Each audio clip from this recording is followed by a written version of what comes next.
Welcome to the Kielder Observatory podcast. This month we are at Seaton Delaval Hall, and I'm Ian Brannan. Alongside me, Dan Pye, Director of Astronomy at Kielder Observatory. And Dan, we're very close to the sun. We are dangerously very close to the so. sun. Look how close we are to the sun. Oh, we are very, very close to the sun. It is quite spectacular seeing it this close, actually, and seeing the detail of all of these different features. I mean, you can certainly see some really good sunspots there and some prominences, which are these big looping bands of material leaving the sun's surface and crashing back into it again. It's quite a stunning, incredible thing to see, and flickering as well, look. Yeah, this is the HELIOS art installation, which is the latest creation of Luke Jerram, who we'll be speaking to shortly, and he's created other works such as the Earth. You might have seen the Earth installation, I think, at Durham Cathedral in the Life Centre. Also the Moon, the Museum of the Moon, which has been on tour in the past as well. And this is now here at Seaton Delaval Hall, a recreation of the sun. And, well, looking forward to finding out more about this, but it's pretty impressive. It's squeezed in as well. Look, it's like takes almost up the whole like space. almost like the hall is made specifically for this sized object, or the object is made for the size of the hall. But all of these objects, all of these art installations that Luke's done are all 7 meters in diameter. And look at that; it's just squidged in just enough. And I love the little glass earth that's just outside as well. There's a little, as you come in through the entrance foyer to the great hall that we have here, or the central hall, there's a little glass earth in a little case that you can look at, which is the size of Earth versus the size of the sun that's suspended in this room. It's quite magical. Yeah, huge perspective there as well on your way in. So this is here until the start of April, and let's go and meet the creator then. Meet the creator.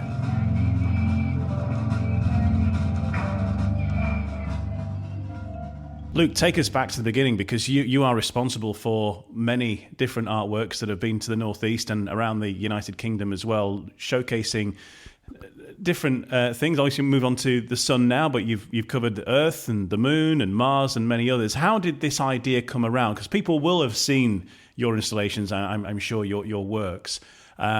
Big, massive recreations of the planet, of the moon. How did the idea come about to do this? Yeah, so I'm based in Bristol, and maybe 20 odd years ago, I was cycling over the river and I noticed this huge tidal variation. So sometimes the river just wouldn't be there at all, and then other times it seemed to be completely full. There's a 13.5 metre gap between high tide and low tide in Bristol, which is something like the second highest in the world, or second highest in Europe, perhaps. And it made me think, actually, it's the moon that's making that happen. You know, it's the moon that causes that to happen, as well as the geography of the land and things like that. So it gave me an idea about 20 years ago to try to create an artwork controlled by the moon. And I spent about 2 years on it, and ended up using a gravity meter to pick up the gravitational pull of the moon, something called the Earth tide. And then we fed that into some sort of large glass singing bowls, which were about a foot across, and they were full of water. And then the bowls were spinning. They were on tripods, they were spinning, and there's a friction device on the top of the rim of this glass bowl. Imagine like a giant fish bowl. And then as they spin, the friction device makes them sing like a finger on a wine glass. So it's like this big sort of singing glass sculpture. And then there were 3 of those. And then as the gravity meter picked up the gravitational pull of the moon, it would control the water levels in these glass bowls.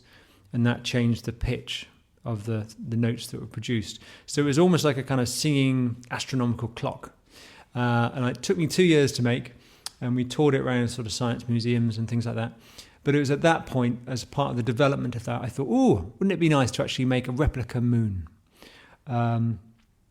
But back then, the data wasn't actually available. NASA hadn't sent satellites around the moon and taking all the photographs that they had. And the printing technology hadn't been invented either. So it took about another 10 years to wait for the data to be made publicly available and for the printing technology to be made to be able to create this replica moon artwork. And so, in fact, the first moon I made, 7 meters across, it's all, covered in all the craters and the valleys and the mountains, all those thousands of photographs all put together. But the first one I made was helium-filled, and it popped live on television, so that was really bad. So I've decided not to work with helium since. But the Museum of the Moon, as I call it, is this big sculpture of the moon, 500,000 times smaller than the real thing, 7 meters in diameter, and it's going into museums and cathedrals and churches, and that's probably where you've seen it. Yeah, I've definitely seen the Museum of the Moon at some point, and also the Earth as well, which in the northeast is, I think, currently in the Life Museum, but it's been in Durham Cathedral as well in the last couple of years. Certainly seen that one, and also Mars as well. You've recreated. So you call these what they are sculptures? How do you? Yeah, they're sort of installation artworks, really. Yeah. They come with a surround sound composition that helps sort of connect the sculpture with the surrounding architecture. And they also act as venues, so there's events taking place underneath these Earth and Moon sculptures. So that's quite nice because it leaves space for other people to be creative. Clearly, you have a strong connection with obviously astronomy and space in general. All of these things are required, and physics, of course, is involved in your piece as well. So are you a keen astronomer yourself? You obviously have a fascination with these things because that's what got you started. Yeah, I suppose I'm interested in perception of scale, I suppose. So I'm equally interested looking down a microscope at algae or diatoms as I would be looking through a telescope. So the idea of microscopes and telescopes sort of extending our senses in that respect. I think both artists and scientists are interested in finding out about the world. We ask similar questions sometimes. What's a rainbow made of? How does that work? What's going on here? Sometimes you have slightly different answers, but yeah, both artists and scientists often have an interest in phenomena and thinking about the world and asking questions about it. So I'm doing the same really, and it's a way of sort of interrogating the world by asking questions, and both scientifically and artistically. It's been a great pleasure. It's a lot of fun. What was it that really brought you on that journey to art, and then eventually into this pathway of looking at the very small and the very large as well in terms of the universe and microbiology? Because I've seen your beautiful microbiology sculptures that you've done as well. What was it that brought you on that pathway to that? So I did maths and physics and art at A-level, and I actually had a place at university to do engineering, but decided to do an art degree instead. It seemed to be a lot more fun. I remember going around the university, Brunel University, to do engineering, and I think there were only about 3 girls on the course out of 100 boys. Wow. And I thought, actually, it seemed really bleak, this sort of university campus. And then I went around an art college, and it was about 60-40, and there were posters up advertising the latest parties, and it just seemed like a thriving creative community. I thought, actually, that's the place I want to be. If I'm going to go and study, let's do an art degree instead. But even so, I'm still using those skills in making things and maths and physics in my artwork quite a lot. I like inventing things. I was one of those children who would take radios and TVs apart to see what they were made of. Yeah. And they never work properly afterwards, do they? Little spare bits left over. You're not sure what to do with. Yeah. We're at Seaton Delaval Hall now, where HELIOS, your latest creation, which is obviously a recreation of the sun, which is displayed as soon as you walk into Seaton Delaval Hall. Tell us about the process then in creating this. How long does it take to create it now? Obviously seeing it out on the road in various places, and here in the northeast for the time being. It must be great to see it there and people coming and taking their own photos and sitting on beanbags underneath it and looking at it and what have you. So what's the timeline from the idea to seeing it in reality? It took about 8 months, something like that. So the first thing to do was find all the imagery for this, and I found an astronomer, Stuart Green, and I raided his archive of a couple of thousand photographs that he's taken of the surface of the sun. And then I work with a graphic designer to stitch all those images together to create this sort of 23 meter wide, 300 dpi photograph of the surface of the sun. And then Lucy Green, who's a solar sort of scientist, she sort of signed it off as being sort of accurate in terms of where those sunspots are on the surface. And yeah, so it was quite a journey really, just to be able to get the imagery. And then I spent the winter playing around with interesting sort of lights and lasers to try to work out, the best way to sort of animate the surface of the sun. So unlike the Museum of the Moon and the Earth artwork, which are printed images with a light inside, this has got sort of rippling lights on the inside that help animate it. And yeah, it's a very beautiful artwork, especially in the evening, to be honest, when you can actually see the ripple light properly. In the daytime, it's not as good as it could be. So I'd recommend if people come and see it in the evening if they can. And technology, as you mentioned, is obviously advanced through the time while you've been doing this. So this is the next layer, is it then, being able to sort of animate the experience a little more now using different lights inside the sun there that you're using in this one? Yeah, well, I suppose the moon is a static thing, isn't it? The moon looked the same more or less for the last sort of billion years, whereas the Earth imagery that we're using has come from NASA, and I think the imagery is 2014, something like that. The imagery we're using for the Earth sculptures, whereas the sun is changing all the time. It's a ball of plasma that's evolving and changing all the time. So, the imagery used is. It's come from about the last year or two worth of imagery, and we're at a solar peak, aren't we, at the moment? There's a lot of activity on the sun. So this sculpture actually includes sunspots and sort of imagery of the activity that caused the recent northern lights last year. So people can say, well, that's what caused the northern lights that we saw in May. So that's quite cool.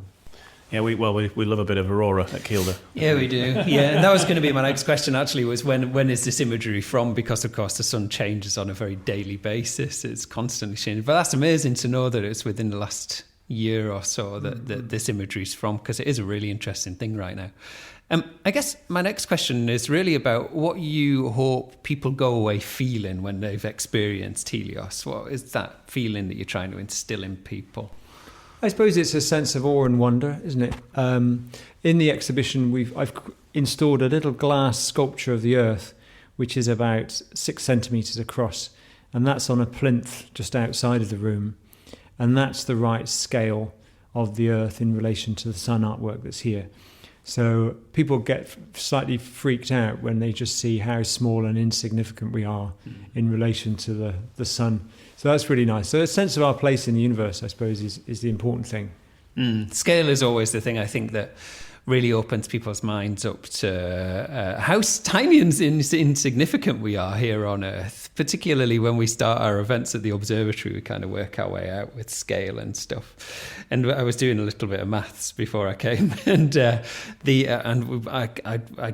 kind of decided that I think that the Earth should be around about near the first school on the scale, given the size of the sun. But Pluto will be over in Whitley Bay. And then the nearest sun, so the nearest star to our sun here would be over halfway to the moon on that scale. Oh, wow. So the scale is absolutely vast. Even when you're shrinking it down to 7 meters, it's still a huge scale, yeah. And so this is here until April at Seaton Delaval Hall. Where does the tour go then? So the National Trust are touring it around the country. So it's going to go, I think we have another 10 venues lined up. But it's also, I'm installing it in Liverpool Cathedral, in the Anglican Cathedral next month as well. I've got another version of this artwork currently in London at the Royal Naval College in the Painted Hall. That's a very beautiful space, beautiful painted gallery. So there's that artwork is down there at the moment. So it'll tour about like the moon and the Earth. They'll do their magic and get presented in science museums, but they're going to cathedrals and churches. They might go outside in woodlands, and where they get presented and what time of year will sort of affect its interpretation. You get them all three together and have a full eclipse. Maybe That would be wrong, though, wouldn't it? From a scientific perspective. Right, yeah. This is it. You can't have them too close. I know, we do get inquiries to do that, and I think it would just annoy people because it would be the wrong distance and the wrong size. In relation it wouldn't look how you would be hoping it looked. And what are the plans for the future then? Are you working on other similar installations and taking things further? I've made, the other thing I've made is a beautiful stainless steel moon. Mirror polished, and it's all made out of NASA topographic data, so it allows the public to feel and touch all the craters and the valleys and mountains, and that's a metre across. That's a very beautiful thing. But I'm working on all sorts of other projects with different organisations around the world that aren't necessarily astronomical. But I think this will probably be the last in the series of these giant inflated. Having said that, I'm working on a floating version of the sun. Trying to get that working at the moment, but I need to raise a chunk of cash, and it's not easy. I think going out on the sun as well, I think is such a great thing to go out on, because the sun is the reason why, of course, we see the Earth and the moon. It is the source of light. That is the thing that allows us to see the universe. It's such and there's something almost poetic about that as well in this beautiful sculpture that you've constructed. Great meeting you, Luke, and thanks for telling us about it, and hope that the rest of the tour goes well, and obviously not just with the sun, but the other artworks you've got around as well, and say a few of them are in the northeast, including Helios here for a few more weeks into the start of April. Yeah, a great pleasure. If anyone's interested to find out more about these artworks, they can go to lukejerram.com, and there's a whole list of exhibition dates and venues that are being advertised there, so they'll have their chance to go and see these artworks.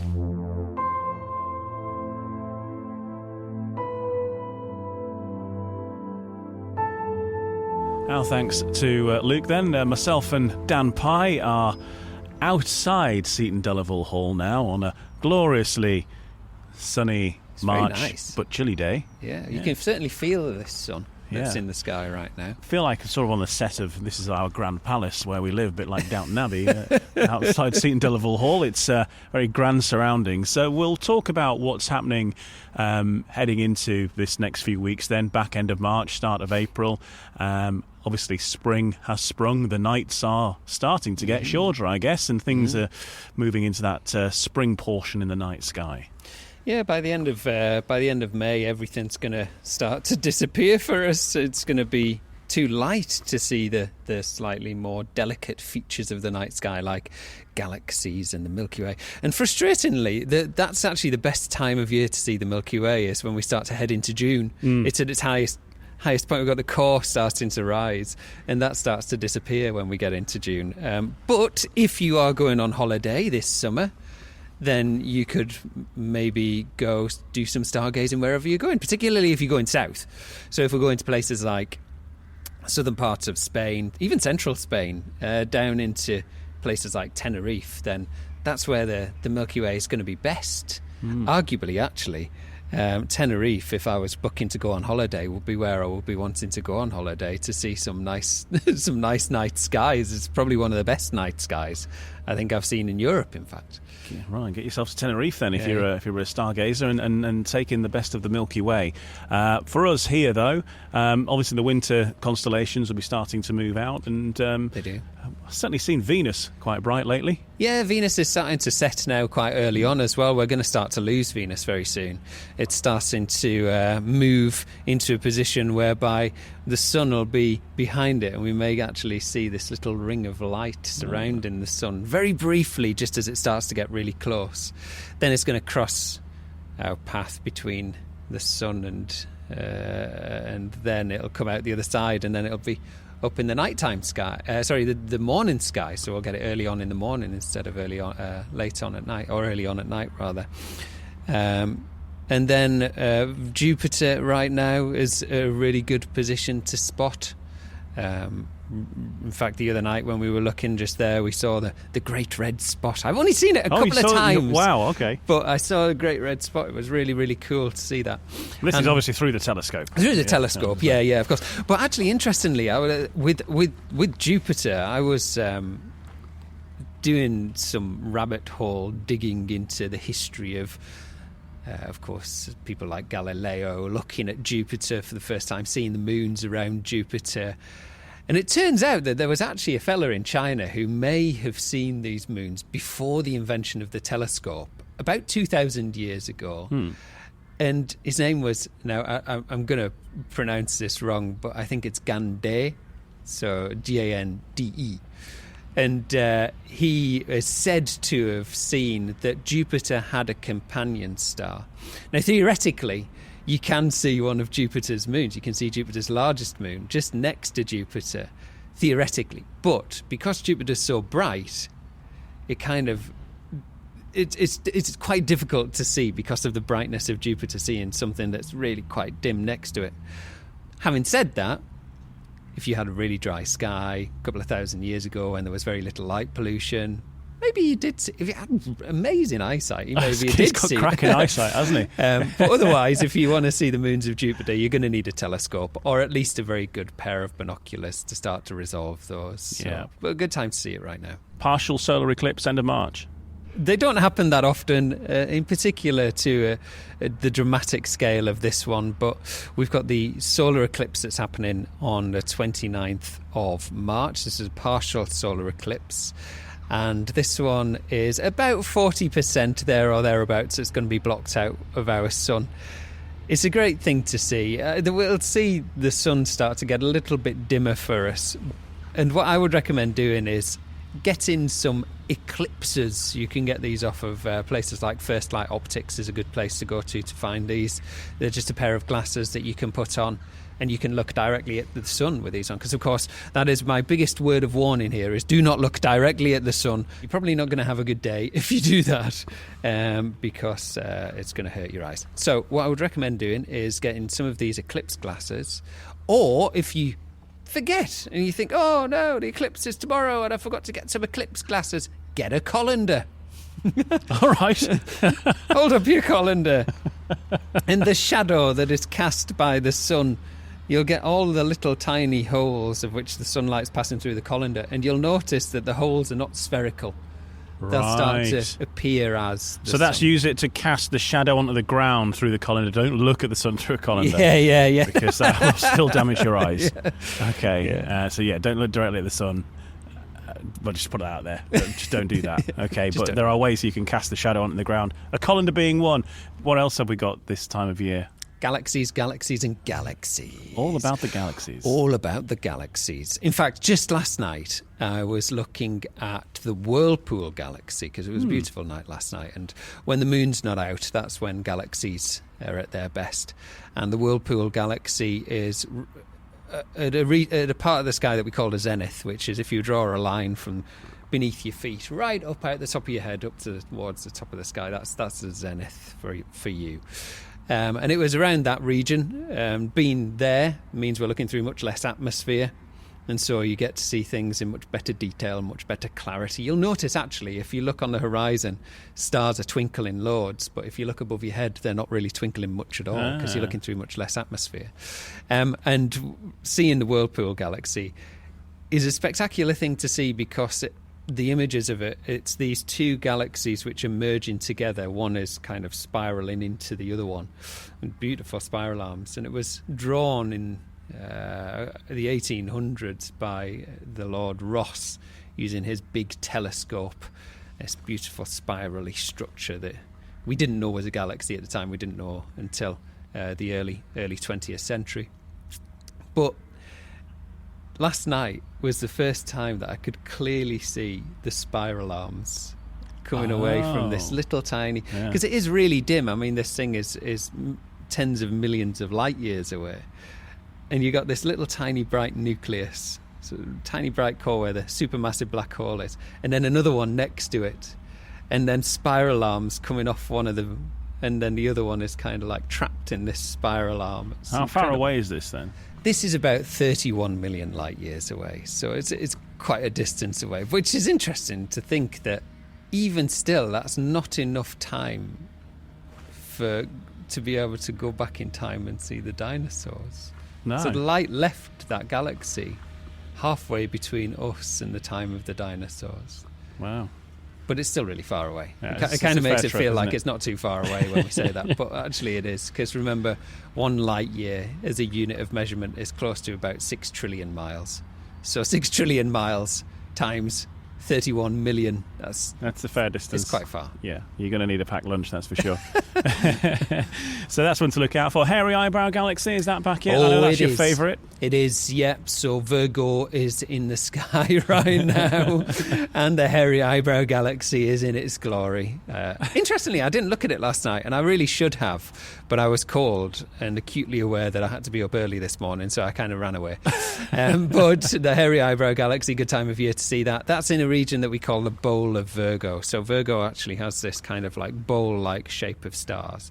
And within there is where the supercluster of galaxies that we live inside of, we're one of these superclusters, one of the largest ones in this supercluster. And you can see the rest of them in that direction, yeah. Okay, so look out for the Hairy Eyebrow Galaxy, Dan Pye's favourite, and see how you get on. Plenty of events coming up, though. Obviously, the nights are getting shorter, but lighter, which also means kids' events returning, especially with school holidays coming up over Easter to look out for, but then summer holidays as well if you want to plan ahead. So plenty there, and these sessions happen earlier in the evening as well, don't they? So not too late. And there's plenty you can do and get the kids introduced to space and astronomy. Yeah, there's plenty to do, and it's a return of the rockets building soon as well. So Always a classic. Always a classic. Yeah, never fails to amaze. Launching bottles, decorated bottles. What I love about this is that when the kids make them, they make all these really intricate parts and stick it to the bottle, and they go, "Oh, look, there's my rocket. It's beautiful, isn't it?" And you go, "Yeah, it's amazing." We stick it on the pedestal, and then we launch it, and every piece of what they've designed is ripped off. The sheer acceleration in which it takes to the skies. But it's one of my favourite kids' events that we do, rocket building. And even more interesting when we do it in the rain as well. Still goes ahead, whatever the weather. And then, of course, there's lots of other kids' events on the calendar to get involved with as well. Light Year Academy is a one which encompasses most of the workshops that we do on kids' event. It's like a come and do all of them event. Take them all in, and then plenty of different events happening as well at night, covering a multitude of things from aurora, introduction to photography, deep space, late night stargazing, in the wee small hours, many more besides, and all available online right now. All available.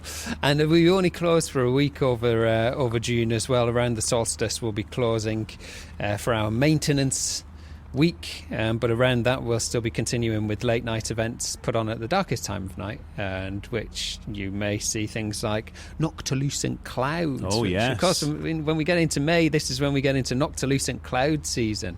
So we'll be looking out for these tiny little bits of meteor dust trapped in our atmosphere that have developed some. Oh, that was a big bee. Was it a bee or a butterfly? That was a bee. That was a mutant bee. It was massive. Huge. That's the second bee I've seen. Is it? I'm feeling really, really happy now that spring is Spring's definitely arrived. Practically here. I saw some lambs the other day as well, which always excites me. So yeah, I forgot what I was saying now because I was distracted by the bee. Noctilucent clouds. Oh, noctilucent clouds, yeah. So noctilucent clouds, they'll be back. Little tiny bits of meteor dust that are trapped in the atmosphere, and they've developed this icy crust to them. And when the sun gets to a very specific angle on the other side of our planet, it illuminates these clouds in the mesosphere. And the mesosphere is really high. This is like 70 miles above our heads right now. So it's a really high piece of atmosphere. These are the highest altitude clouds that you can see. But they look beautiful, these tendrily, wispy kind of structures illuminated at midnight. So they'll be coming back in a couple of weeks' time as well.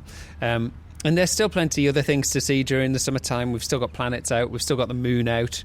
We've still got bright stars, double stars. And I guess it's a good time as well just to learn the night sky, to come to these events and be inspired, go home, do your studies. Then next winter, you've got some good chances of doing some really good observations. And that's the design of the observatory. That's what we're here to do. We're here to introduce you to the topic of astronomy guide you through the processes in which you can use at home to go and do your own observations. So next winter you can be whizzing away with, I don't know, your brand new Dobsonian telescope or your brand new smart telescope. Yes. And getting some incredible images of the night sky.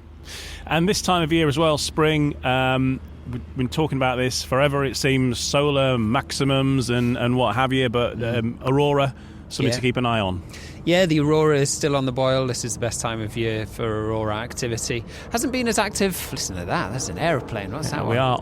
Seaton Delaval Hall is very much on the arrival flight path for Newcastle Airport. It's all very exciting. I love a bit of plane spotting. It's a great place for it, isn't it? So yes, I forgot what we're saying. Aurora. Aurora's still on the boil. I'm so easy distracted. Aurora's still on the boil, but it will be starting to disappear as we get into May again. As the nights get lighter, then we're going to lose the aurora. And if you want to see some aurora during the summertime, you're going to have to go to places like southern parts of New Zealand or Antarctica. Okay, well, that probably rounds things up, I think, for the time being. But needless to say, if you want to find out more about Kielder Observatory or any of the events happening or any other goings-on, all the details are, of course, on the website kielderobservatory.org. And don't forget to follow the social media channels for all the latest happenings. Yes, all things. Nice pictures and stuff on there as well. Yeah.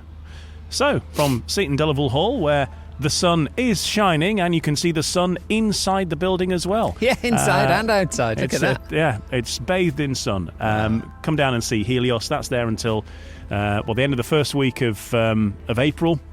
And get down and see it, have your photo taken with the sun, and marvel at its greatness. We'll be back with another episode of the Kielder Observatory podcast next month, when we'll be actually talking about the moon. Ooh. Because we're joined by Andy Saunders. We've done a live podcast recording. It's already in the bag, but we'll be putting it out there in April, because he's got his exhibition on in Hexham, which is all about the Apollo missions and the photographs that he's remastered and reproduced with extra detail never before seen. But you can see his exhibition. It's there now, but we'll have a podcast next month talking all about that with Andy Saunders himself. And it's an amazing exhibition. You should definitely go and see it. Okay, we're very arty this next couple of months. It is, yeah. We've gone down this art route. Yeah. I wonder if we can find some hardcore scientists to do something the month after. Well, I'll go for a walk into those trees and see if I find any. Until next time. Bye-bye for now.